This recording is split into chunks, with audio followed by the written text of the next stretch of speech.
Salah satu ciri dari karakteristik nasional Indonesia adalah senantiasa menempatkan kepentingan dan keselamatan bangsa dan negara di atas kepentingan pribadi atau golongan, serta memelihara ketertiban dunia yang berdasarkan kemerdekaan, perdamaian abadi, dan keadilan sosial. Hal ini menunjukkan bahwa karakteristik nasionalisme Indonesia dilandaskan pada Pancasila sila keberapa. Oke, sebenarnya di sini ada kata kunci, yaitu kata kunci yang pentingnya itu menempatkan kepentingan dan keselamatan bangsa dan negara di atas kepentingan pribadi atau golongan, serta memelihara ketertiban dunia yang berdasarkan kemerdekaan, perdamaian abadi, dan keadilan sosial. Ini merupakan butir pengamalan sila ketiga. Pengamalan sila ketiga itu ada 7 ya. Yang pertama itu menempatkan persatuan dan kesatuan serta kepentingan dan keselamatan bangsa di atas kepentingan pribadi atau golongan. Itu yang pertama. Terus yang kedua, sanggup rela berkorban bila diperlukan. Jadi rela berkorban ya. Berkorban. Terus yang ketiga, mengembangkan sikap cinta tanah air. Cinta tanah air dan bangsa ya. Cinta tanah air dan bangsa.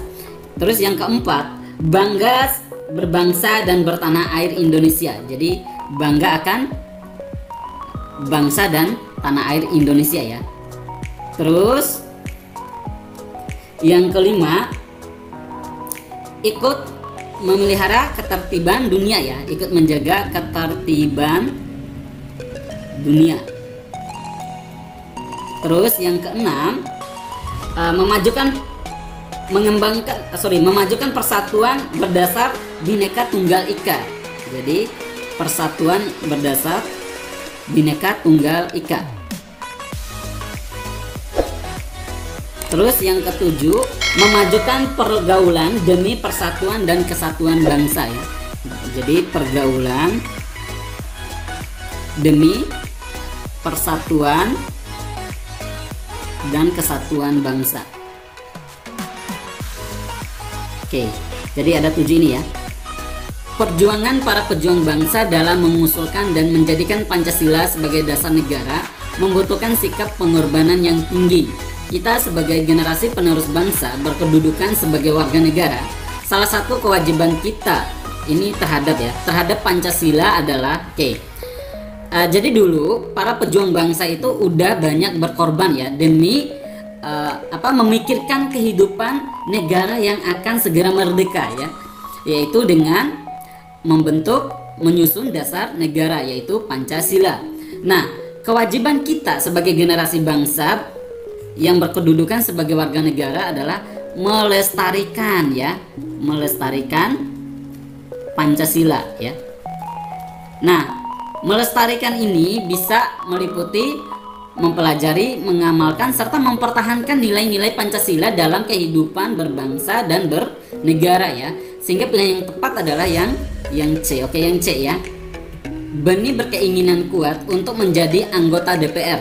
Beliau adalah sarjana ilmu politik dan sangat mengerti tentang hukum dan politik di Indonesia.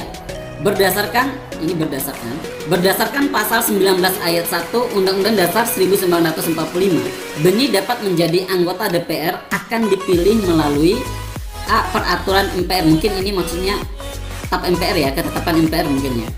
B. Keputusan Presiden. C. Undang-Undang. D. Pemilihan umum. E. Ketetapan Menteri Dalam Negeri. Oke. Kalau kita merujuk pasal 29 ayat 1 disebutkan bahwa anggota DPR itu dipilih melalui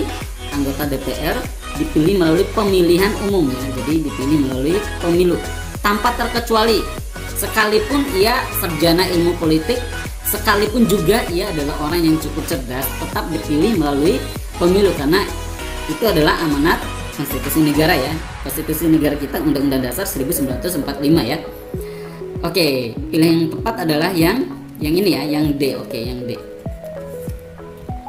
Pada Undang-Undang Nomor 40 Tahun 2009 telah mengamanatkan bela negara sebagai bentuk pelayanan kepemudaan yang dapat diimplementasikan dengan cara yang mana nih?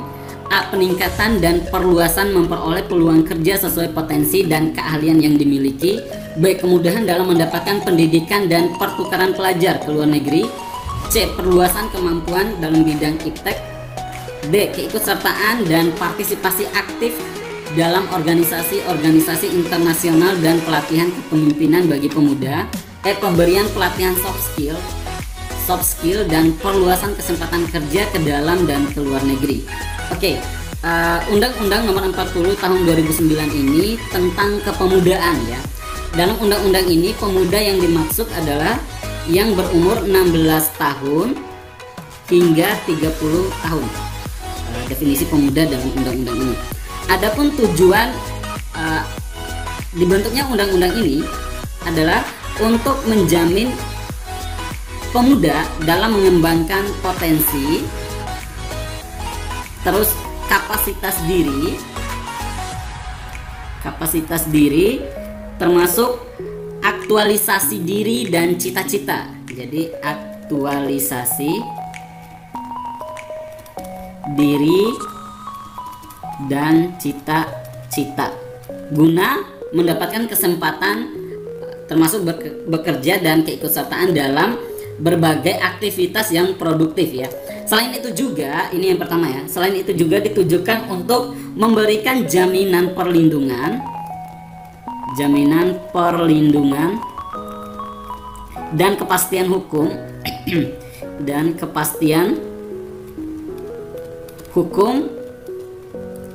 bagi eksistensi dan aktivitas kepemudaan dan aktivitas kepemudaan. Oke. Kalau kita lihat dari pilihannya ini, yang tepat adalah yang A ya, peningkatan dan perluasan memperoleh peluang kerja sesuai potensi. Nih, kapasitas ya. Potensi dan keahlian yang dimiliki ya. Sehingga pilihan yang tepat adalah yang A. Tujuan dan maksud dari terwujudnya etika penegakan hukum yang berkeadilan dalam sebuah lembaga peradilan adalah untuk A. Menghindarkan penggunaan hukum yang berpihak pada penguasa. B. Terwujudnya ketaatan terhadap hukum dan seluruh peraturan perundang-undangan. C. Menumbuhkan kesadaran akan tertib sosial, ketenangan dan keteraturan hidup bersama. C. Menjamin tegaknya supremasi dan kepastian hukum. E. Menjunjung tinggi nilai-nilai kemanusiaan agar warga mampu menjaga harkat dan martabatnya. Oke, sebenarnya di sini secara nggak langsung menanyakan fungsi dari hukum ya, termasuk etika penegakan hukum. Kita harus pahami bahwa hukum itu dibentuk untuk mengatur agar menjadi lebih teratur dan tertib. Nah, tentu dalam kehidupan tuh pasti banyak permasalahan ya. Ada yang sifatnya karakternya kan berbeda-beda ya.